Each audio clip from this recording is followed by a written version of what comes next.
দেশ বিদেশ, জাতীয় আন্তর্জাতিক, রাজনীতি থেকে খেলা, শিক্ষা থেকে সংস্কৃতি, সব খবর পেতে চোখ রাখুন শুধুমাত্র নিউজ প্রাইমে।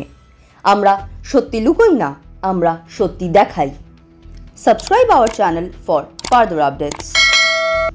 নমস্কার, নিউজ প্রাইমে আপনাদের স্বাগত। আমি সঞ্জয় রয়েছি আপনাদের সাথে। এই মুহূর্তে আমরা রয়েছি কলকাতার ফ্লোটলে, যেখানে আজ সিগওয়েজ আয়োজিত শারদ পুষ্পাঞ্জলি সম্মান 2025 নবকলেবরে, অর্থাৎ তৃতীয়তম বর্ষে পদার্পণ নবকলেবরে। তাদের মূল স্লোগান হচ্ছে চলতে চলতে অল্প কিছু বদল, কিন্তু তৃতীয়তম বর্ষে আমরা আনতে চলেছি।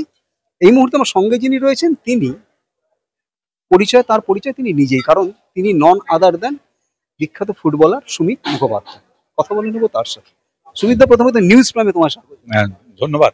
আমার খুব ভালো লাগলো তোমার সাথে অনেকদিন পর দেখা হয়ে। আচ্ছা, এই যে সিগওয়েজের আজকে এই যে পরিবেশ বান্ধব পুজোকে স্বীকৃতি প্রদান এবং শ্রেষ্ঠ পরিবেশ বান্ধব পুজোকে সম্মাননা প্রদান, বিষয়টা কিরকম লাগছে? এটা খুবই ভালো এবং এটা খুবই দরকার। এই সময়ের যে পরিবেশের মধ্যে দিয়ে যাচ্ছে, এনভায়রনমেন্ট নিয়ে আমাদের খুব সিরিয়াস হওয়া উচিত। তারপরে আমরা সবাই জানি যে এক বছর প্রতি ইয়ারলি অ্যান্টার্কটিকায় কিন্তু বরফ বেশি করে গলছে। এটার একটাই সিগন্যাল হচ্ছে সব থেকে বেশি বরফ গলতে আরম্ভ করছে। তার একটাই সিগন্যাল যে আমাদের সারা পৃথিবী কিন্তু গরম হয়ে যাচ্ছে, উত্তপ্ত হয়ে যাচ্ছে। এর জন্য আমাদের পৃথিবীটাকে সুন্দর করে আগলে রাখতে হবে। আগলে রাখার জন্য যেসব জিনিসগুলো করার দরকার, যেমন গাছ বেশি করে রাখতে হবে, পলিউশন কমাতে হবে, প্লাস্টিক বর্জন করতে হবে। যে নিজেরা যদি আমাদের পরের প্রজন্মকে, তারপরেও পৃথিবীতে মানুষকে, সারা পশু পাখিকে, সারা প্রকৃতিকে যদি ঠিকঠাক রাখতে হয়, তাহলে এখন থেকেই সেই কাজটা শুরু করতে হবে। এবং সেই কাজটা শুরু করতে গিয়ে এনাদের যে পরিকল্পনা, যে উদ্যোগ, হ্যাঁ, সেইটার সঙ্গে অনেকটা ওতপ্রোতভাবে ইনভলভ হয়ে আছে। এই অ্যাওয়ারনেসটা শুধু প্রাইজ দেওয়াটাই উদ্দেশ্য নয়, এই awareness is more important than anything. So তাই এই কোম্পানি যে কাজটা করছে, যেভাবে শারদ পুষ্পাঞ্জলি পুরস্কারটা দিচ্ছে, ইকো ফ্রেন্ডলি শারদ পুষ্পাঞ্জলি, এটা আমার খুবই ভালো লেগেছে। সুমিত দা, পরিবেশের কথাই যখন বললে, যে তোমরা একটা সময় খেলাধুলা করেছো, তখনকার যে পরিবেশ, খেলাধুলার পরিবেশ, বিশেষত ফুটবলের, আজকের যে বিশেষত ফুটবলের এবং বাংলা তথা ভারতীয় ফুটবল, কি বলবে? সেই পরিবেশ, এই পরিবেশ, তখনকার যে কালচার, এখনকার কালচার মানুষের। আমরা যদি ফুটবলের নিরিখে দেখি, আমরা একসময় পেলেকে বলতাম পৃথিবীর সর্বশ্রেষ্ঠ প্লেয়ার, তারপরে বলতাম মারাদোনা সর্বশ্রেষ্ঠ প্লেয়ার, তারপরে বলছি এখন মেসি, রোনাল্ডো সর্বশ্রেষ্ঠ প্লেয়ার। আসল কথা কি, এক একটা সময়, এক একটা জায়গায়, এক একটা ফুটবলের ঘটনায়, এক একটা স্পোর্টসের ঘটনায় এক এক সময় ভালো হয়।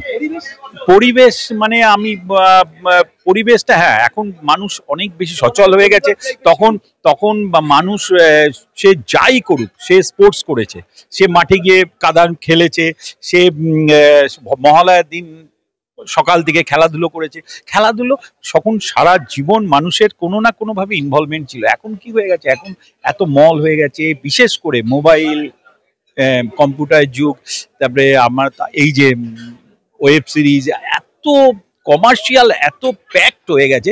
সেখানে কিন্তু আমরা এই যে নিজেদের শরীর সচেতন হওয়াটা, এটা কোনো জায়গায় যেন ভুলে যাচ্ছি। আমি যেহেতু ফুটবল প্লেয়ার অ্যাসোসিয়েশনের সিও ছিলাম, আমি প্রায় 25-30টা কান্ট্রি এই অ্যাওয়ারনেস, এই কাউন্সিলিং বা ফুটবল কনফারেন্সে গেছি।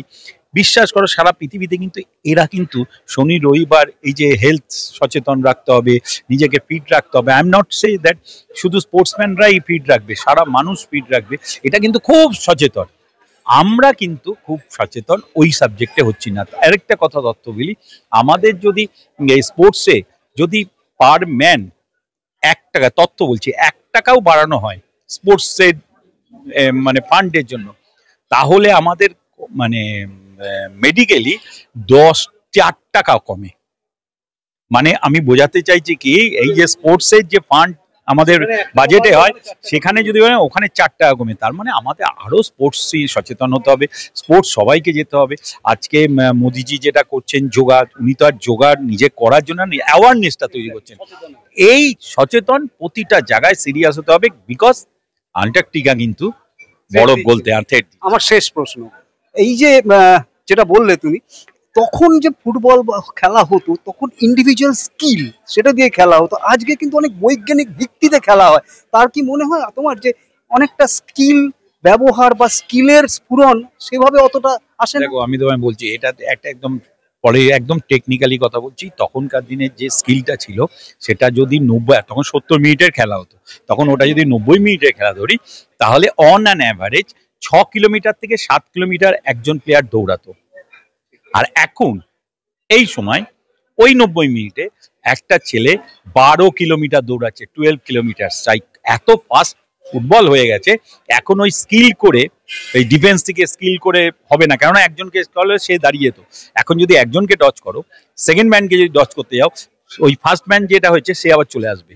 তাহলে কি স্কিল অবলুপ্ত সারা পৃথিবীতে হয়ে যাবে? না, আমাদের ফুটবলে এখন কি হয়েছে, এই একজনকে ডচ করার মতো স্কিল দরকার।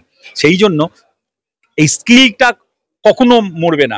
সেই টেকনিক এখন কোথায় করতে হবে, দেখবে সেই খেলাটাই স্ট্রাইকিং জোনে গিয়ে একজন ডচ করে যাচ্ছে, কিন্তু একজন এখন আর ডিফেন্সে ডচ বা এইসব হবে না, কেননা এখন এত ফাস্ট হয়ে গেছে, এত রান হয়ে গেছে। 12 কিলোমিটার এখন দৌড়াচ্ছে, তখন 6-7 কিলোমিটার দৌড়াতাম।